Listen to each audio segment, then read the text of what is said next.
kakaknya benar-benar menyayangi So-yeon Bies. Ia banyak mengajarkan dan menunjukkan hal-hal yang belum pernah dilihat So-yeon sebelumnya.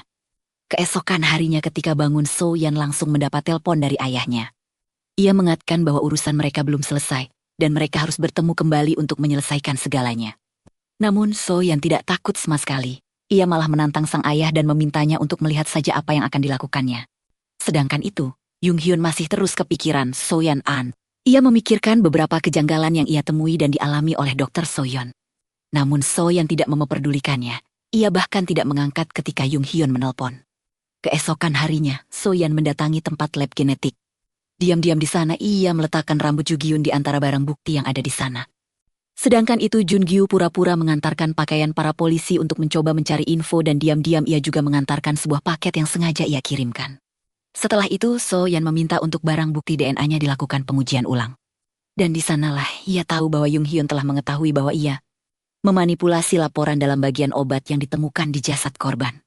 Sedangkan itu Jung-hyun terus memandangi ponselnya karena ia khawatir So-yeon tidak menjawab teleponnya. Selain itu tim Jung-hyun mendapatkan bantuan dari tim lain agar bisa segera menangkap sang pelaku. Paket yang dikirim Jun-gyu sudah sampai di tangan para polisi. Isinya merupakan sebuah flash disk.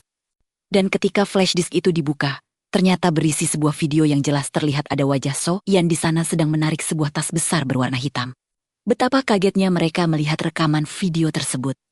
Sedangkan itu di kantor So-yeon. Tiba-tiba tim audit datang dan mengangkut semua barang-barangnya karena ada yang melaporkan bahwa ia telah melakukan manipulasi hasil otopsi, dari mulai kasus sang atlet hingga jasad Minho yang merupakan temannya sendiri. Seluruh kantor menjadi gempar. Termasuk ibu Oh Minho yang langsung menamparnya karena ia merasa Yan menyembunyikan kebenaran atas kematian putranya. Sementara itu para polisi berhasil menemukan tempat di mana So-yeon menarik tas hitam tersebut. Itu adalah daerah rumah orang yang mereka salah tangkap waktu itu. Mereka langsung meluncur ke sana. Sedangkan itu Jung-hyun menemui So-yeon di kantornya yang sudah berantakan. Di sana ia mendesak So-yeon untuk berkata jujur tentang apa yang ia ketahui.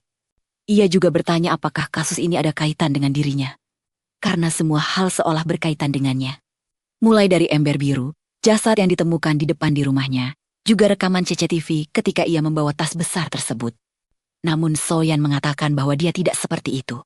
Dia tidak ada sangkut pautnya dengan kasus-kasus tersebut.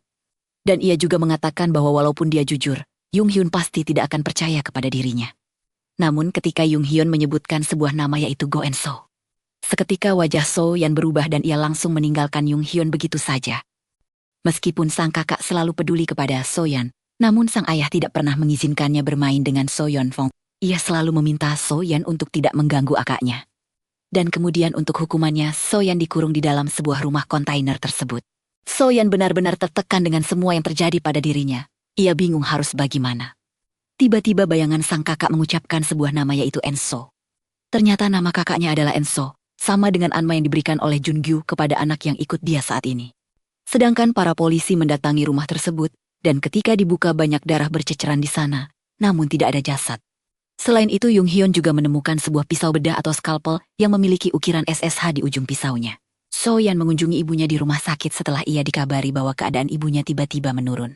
Dan disitulah ia teringat ketika sang ibu memberinya sebuah pisau bedah yang berukirkan SSH. Persis pisau yang ditemukan Jung-hyun di TKP sebelumnya. Pisau bedah yang ditemukan Jung-hyun langsung diberikan ke tim lab forensik. Dan hasilnya noda darah yang ada di pisau tersebut 100% milik Kwon Hyung-jo, orang yang mereka salah tangkap sebelumnya. Namun sang dokter juga mengatakan bahwa ia tidak asing dengan ukiran inisial yang ada di pisau tersebut. Karena katanya sangat mirip dengan milik Dr. So-yeon. Atas penemuan tersebut, para polisi yakin bahwa Dr. So adalah pelakunya. Mereka langsung berangkat untuk menangkap So-yeon. Sedangkan itu So-yeon tak sengaja menemukan buku miliknya dan juga kakaknya dulu yang diletakkan di bawah bantal ibunya. Sepertinya sebelum So-yeon datang, ayahnya sudah lebih dulu datang dan sengaja meletakkan buku itu di sana. Polisi tiba di rumah sakit, mereka langsung mencari So-yeon. Untungnya So-yeon mengetahuinya, dan ia kabur melalui tangga darurat. Dan setelah berhasil keluar dari rumah sakit, ia masuk ke sebuah minimarket dan sengaja menampakkan dirinya ke CCTV. Lalu ia meletakkan buku masa kecilnya di antara rak-rak minimarket tersebut. Malam harinya polisi dan tim penyidik masih terus mencari bukti di rumah Hyung-jo. Di sana mereka menemukan handphone dan juga sebuah organ manusia yang membuat mereka mual dan muntah. So-yeon yang tidak tahu hampir saja melewati rumah tersebut. Dan untungnya dia berhasil kabur dari salah satu polisi yang sempat melihatnya di dekat rumah tersebut. Di sisi lain, Jung Hyun berhasil menemukan tempat persembunyian Jun Jiwi berdasarkan kasus pembunuhan yang mereka sebut sebagai kasus tong biru karena pola dan kejadiannya yang sangat mirip. Kemudian mereka masuk ke dalam rumah kontainer milik Jun Gyu. Di sana mereka menemukan darah tersebar di lantai dan juga jejak kaki yang tidak biasa. Lalu Jung Hyun langsung teringat kaki Jun Gyu yang berjalan dengan pincang dan membentuk letter O. Sementara itu So-yeon mendatangi sang ayah. Dengan penuh amarah dan dendam ia langsung menyerangnya. Ia sudah tidak bisa menahan emosinya lagi. Namun lagi-lagi dia kalah kuat dengan sang ayah. Ia malah balik dipukuli habis duaan. Dan bahkan hingga ia disuntikan obat pelumpuh otot oleh sang ayah.